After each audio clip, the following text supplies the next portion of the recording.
Hello friends, good morning. હું GB Patel sir, સંકલ્પ international school Nikol તરફથી આપ સર્વ વિદ્યાર્થીઓનું ઓનલાઈન એજ્યુકેશનમાં હાર્દિક સ્વાગત કરું છું. અગાઉના પિરિયડોમાં આપણે રિવિઝન પિરિયડ તરીકે આમનોંધના ચેપ્ટરમાં દાખલા નંબર આપણે 10 જોયો હતો. આજે આપણે દાખલા નંબર 11 એની ચર્ચા કરવાની છે. અગાઉના લેક્ચરની અંદર આપણે મિલકતોને લગતા વ્યવહારો હોય એને લગતી આમનોંધ જોઈ હતી.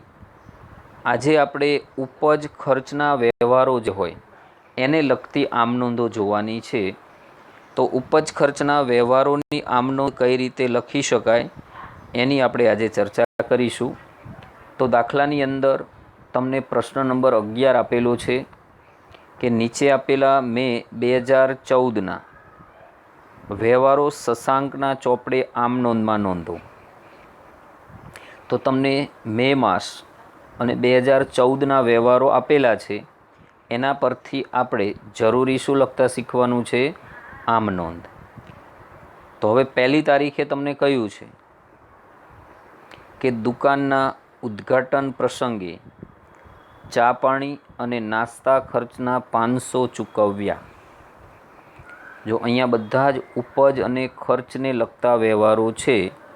તો જ્યારે કોઈ પણ ધંધાનું આપણે ઓપનિંગ કરીશું ત્યારે સ્વાભાવિક રીતે આપણે કોઈના કોઈ ચા પાણી અને નાસ્તા જેવા પ્રોગ્રામો રાખીશું. જ્યારે ધંધાનું ઓપનિંગ થાય ત્યારે સ્વાભાવિક રીતે આવી પ્રક્રિયા આપણે કરતા હોઈએ છીએ.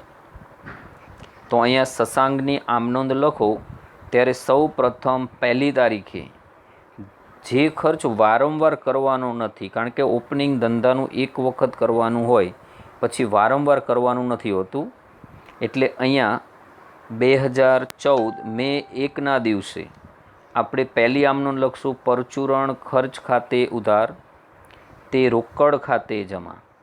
રકમ લખીશું 500 રૂપિયા, કારણ કે આપણે 500 રૂપિયા ચા પાણી નાસ્તાના ખર્ચના ચૂકવ્યા તો એ ધંધાનો પરચુરણ ખર્ચ થયો કહેવાય.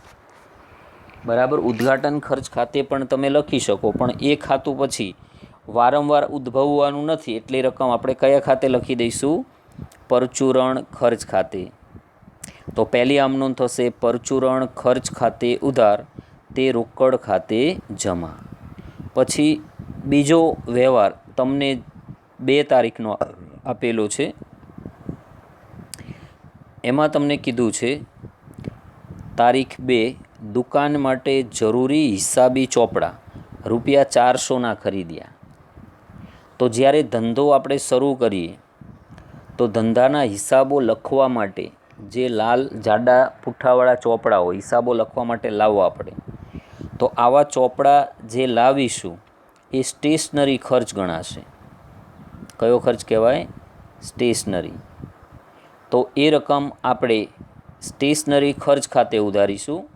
એટલે બીજી આમનોંધ થશે એ નોંધ લખાશે સ્ટેશનરી ખર્ચ ખાતે ઉધાર 400 રૂપિયા, તે રોકડ ખાતે જમા 400. કારણ કે વ્યવહાર રોકડ છે, આપણને કોઈ વ્યક્તિનું નામ કેવું કશું આપ્યું નથી. તો એનો મતલબ થયો કે આ સ્ટેશનરીના ચોપડા આપણે રોકડેથી ખરીદ્યા હશે. એટલા રૂપિયા તમે રોકડા ચૂકવો એટલે ધંધામાંથી રોકડ જાય. એટલે આમનોંધ થઈ સ્ટેશનરી ખર્ચ ખાતે ઉધાર, તે રોકડ ખાતે જમા. આખી આમનોંધ આપણે લખી અને બાબત જે તમારે સામાન્ય લખી દેવાની, હિસાબી ચોપડા ખરીદ્યા તેના.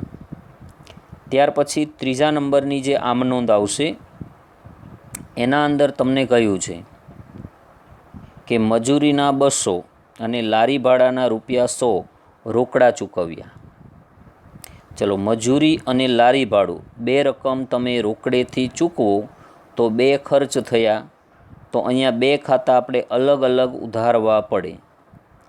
એમાં પહેલું ખાતું આવશે એ મજૂરી ખાતે ઉધાર થશે, એ 200 રૂપિયા ચૂકવાયા છે. લારી ભાડાના જે ચૂકવ્યા એ 100 રૂપિયા ચૂકવાયા છે. તો મજૂરી ખાતે ઉધાર 200, લારી ભાડા ખાતે ઉધાર 100 અને રકમ ચૂકવી તો ધંધામાંથી રોકડ જાય તે રોકડ ખાતે જમા કેટલા આવશે? 300. બાબત જે લખી શકાય મજૂરી અને લારી ભાડાના ચૂકવ્યા તેના. તો આ સંયુક્ત આમનોંધ થઈ. હવે તમારે કદાચ આની અલગ અલગ બે આમનોંધ લખવી હોય તો પણ લખી શકાય, જેને આપણે સિંગલ આમનોંધ કહેતા. તો ત્યારે તમારે આમનોંધ આવી લખવી પડે: મજૂરી ખાતે ઉધાર 200, તે રોકડ ખાતે જમા 200. વળી પાછી બીજી આમનોંધ એ જ તારીખમાં લખવી પડે: લારી ભાડા ખાતે ઉધાર 100, તે રોકડ ખાતે જમા 100. તો આ રીતે બે આમનોંધ જો તમારે અલગ અલગ ન લખવી હોય તો એની તમે કેવી આમનોંધ લખી શકો? સંયુક્ત. તો અહીંયા આપણે સંયુક્ત આમનોંધ આખી લખેલી છે: મજૂરી ખર્ચ ખાતે ઉધાર 200 રૂપિયા, લારી ભાડા ખાતે ઉધાર 100 રૂપિયા, તે રોકડ ખાતે જમા 300 રૂપિયા. ત્યાર પછી તમને વ્યવહાર નંબર 5મી તારીખનો આપેલો છે. એના અંદર કીધું છે, તો 5 તારીખમાં જે માહિતી તમને આપી છે એ તમે જોશો તો અહીંયા કીધું દુકાન ભાડાના રૂપિયા 500 અને ઘર ભાડાના રૂપિયા 300 ચૂકવ્યા. તો દુકાન ભાડું, તો આપણે ભાડે દુકાન પણ રાખી હોય અને રહેવા માટે ઘર પણ ભાડે રાખેલું હોય તો દુકાન ભાડું જે ચૂકવાય એ ધંધાનો ખર્ચ કહેવાય. એ રકમ દુકાન ભાડા ખાતે ઉધાર થાય. પરંતુ જે રકમ આપણે ઘર ભાડાની ચૂકવીશું એ માલિકનો અંગત ખર્ચ કહેવાય. એ રકમ આપણે ઉપાડ ખાતે ઉધાર કરવી પડે. તો અહીંયા જે આમનોંધ લખાશે 5મી, એમાં લખાશે દુકાન ભાડા ખાતે ઉધાર 500 રૂપિયા. ઘર ભાડાના જે ચૂકવ્યા એ માલિકનો અંગત ખર્ચ કહેવાય, એ આપણે ઉપાડ ખાતે ઉધાર કરીશું. એ રકમ છે 300 રૂપિયા. અને આ બંને રકમ ધંધામાંથી રોકડા ચૂકવ્યા એટલે ધંધામાંથી રોકડ જશે 800 રૂપિયા. એટલે આખી આમનોંધ થઈ: દુકાન ભાડા ખાતે ઉધાર 500, ઉપાડ ખાતે ઉધાર 300, તે રોકડ ખાતે જમા 800 રૂપિયા. તો 5 તારીખના વ્યવહાર પરથી આપણે સંયુક્ત આમનોંધ લખી છે. ત્યાર પછી જે તારીખ આવશે એ છે 10મી તારીખ. 10મી તારીખમાં તમને એવું કહ્યું છે કે કમિશનના રૂપિયા 400 મળ્યા. જો મળ્યા શેના? કમિશનના. તો ઉપજ કે આવક થઈ કહેવાય. જ્યારે મળે તો ધંધામાં રોકડ આવે. તો હવે જે 10મી તારીખની આમનોંધ થશે એમાં રોકડ આવે છે. અત્યાર સુધી બધે ખર્ચ ચૂકવ્યા હતા તો રોકડ ગઈ એટલે રોકડ ખાતું જમા કરતા. હવે રોકડ આવશે તો રોકડ ખાતું ઉધાર થશે. તો રોકડ ખાતે ઉધાર 400, તે કમિશન ખાતે જમા 400. શેની ઉપજ થઈ કહેવાય? કમિશનની. કમિશન એ ઉપજ કે આવક થઈ છે તો ખર્ચ કે નુકસાન થયું હોય તો ઉધાર થાય, ઉપજ કે આવક થાય તો જમા થાય, ઉપજ ખર્ચના નિયમ પ્રમાણે. પછી તમને તારીખ 12નો વ્યવહાર આપેલો છે. એમાં કહ્યું છે કે દલાલીના રૂપિયા 800નો ચેક મળ્યો. ચલો, દલાલીના પાછા 800 રૂપિયા મળ્યા, પણ એનો ચેક મળ્યો છે તો એ તમારે ક્યાં ભરવો પડે? બેંકમાં. એટલે કમિશનના જે રોકડા મળ્યા હતા તો રોકડ ખાતું ઉધાર્યું હતું. અહીંયા તમને 12 તારીખની અંદર જે વ્યવહાર ચેકથી થયેલો છે તો એ રકમ આપણે બેંકમાં ભરીશું. એટલે બેંક લેનાર બનશે, બેંક ખાતું ઉધાર થશે અને દલાલી ખાતું શું કરવાનું આવશે? જમા. એ રૂપિયા કેટલા થશે? 800. એટલે આખી આમનોંધ એની થઈ: બેંક ખાતે ઉધાર, તે દલાલી ખાતે જમા, રકમ 800. ચલો, પછી 15 તારીખનો વ્યવહાર છે. તો તારીખ 15ની અંદર આપણને એવી માહિતી આપી છે કે ગુજરાત સમાચારનું જાહેરાતનું બિલ 300 ચૂકવ્યું. તો આપણે છાપાઓની અંદર આપણા ધંધાની જાહેરાત આપીએ તો એ ધંધાની પ્રગતિ થાય, ધંધાનો વેપાર વધે, એટલા માટે આપણે જાહેરાત આપતા હોઈએ છીએ. તો એ જાહેરાત ખર્ચ થયો કહેવાય. બરાબર. તો જાહેરાત ખર્ચ, તો ખર્ચ કે નુકસાન ખાતે ઉધાર થાય. એટલે 15 તારીખે આપણે આમનોંધ લખશું: જાહેરાત ખર્ચ ખાતે ઉધાર 300 રૂપિયા, તે રોકડ ખાતે જમા 300. ચૂકવ્યા છે, વ્યવહાર રોકડ છે એટલે રોકડ ખાતું જમા થશે. એટલે 15 તારીખની આમનોંધ થઈ: જાહેરાત ખર્ચ ખાતે ઉધાર, તે રોકડ ખાતે જમા. ત્યાર પછી તમને જે તારીખ આપેલી છે 20 તારીખે તમને એવું કહ્યું છે કે ઇક્વિટી શેર ડિવિડન્ડ 500 મળ્યું. જો મોટાભાગે કંપનીના શેરમાં આપણે જેટલું પણ રોકાણ કરેલું હોય અને એ રકમ જ્યારે આપણને ડિવિડન્ડ રૂપે મળે તો હંમેશા કંપની છે એ ડિવિડન્ડની રકમ ચેકથી ચૂકવે. ભલે આપણને ચેકનો ઉલ્લેખ આપ્યો હોય કે ન આપ્યો હોય, કંપની હંમેશા ક્યારેય ડિવિડન્ડની રકમ રોકડમાં ચૂકવતી નથી. એ ચેક મારફત ચૂકવેલ છે. એટલે આપણને ડિવિડન્ડનો શું મળ્યો હશે? ચેક. એટલે આપણે કયા ખાતે ઉધાર કરશું? બેંક ખાતે. અને ડિવિડન્ડની ઉપજ થઈ, જેમ દલાલીની ઉપજ થઈ હતી તો આપણે અહીંયા 12મી તારીખના વ્યવહારમાં દલાલી ખાતું જમા કર્યું હતું. અહીંયા ડિવિડન્ડની ઉપજ થઈ એટલે આપણે ડિવિડન્ડ ખાતું જમા કરીશું. એટલે આખી આમ નોંધ થઈ બેંક ખાતે ઉધાર 500 રૂપિયા, તે ડિવિડન્ડ ખાતે જમા 500 રૂપિયા. ચલો નેક્સ્ટ, પછી 24 તારીખે વ્યવહાર આપણને આપેલો છે. એમાં આપણને કહ્યું છે તારીખ 24ની અંદર એસઆર કંપની એ ડિબેન્ચરનું 1000 વ્યાજ ચેકથી ચૂકવ્યું. જો એસઆર કંપનીએ ડિબેન્ચરનું વ્યાજ આપણને ચૂકવ્યું એટલે આપણને વ્યાજ મળ્યું કહેવાય.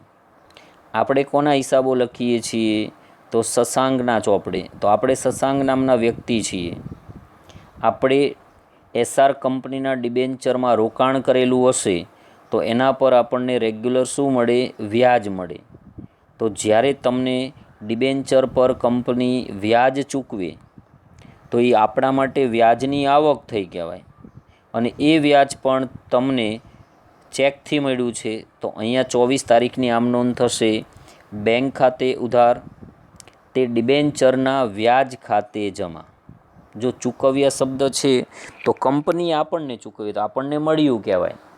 એટલે અહીંયા આમ નોંધ થશે બેંક ખાતે ઉધાર, તે ડિબેન્ચર વ્યાજ ખાતે જમા. રકમ કેટલી છે? 1000.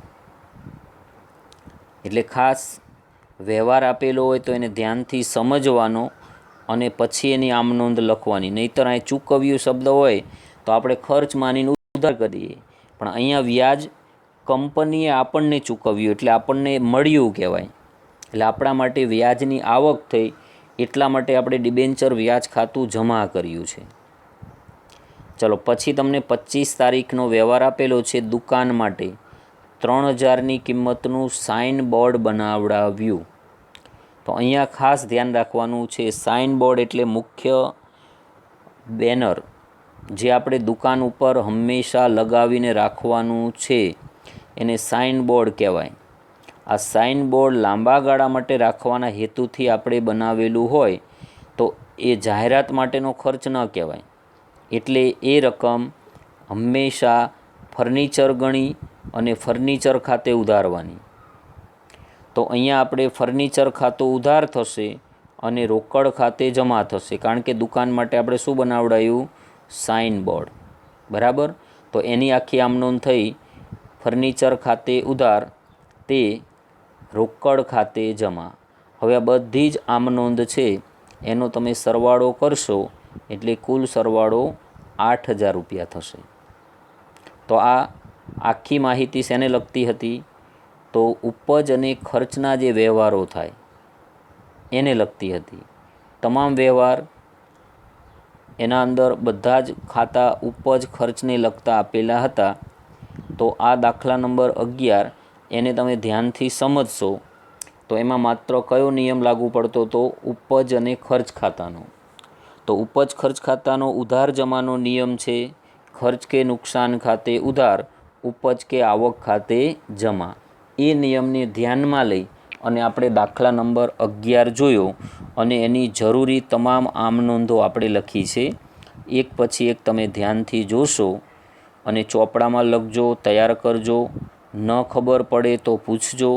ઓનલાઈન ઝૂમ લેક્ચરની અંદર પણ આપણે ચર્ચા કરતા હોઈએ છીએ, ત્યાં પૂછી લેવાનું. ફોન કરીને પણ પૂછવાની મેં તમને છૂટ આપેલી છે. બરાબર.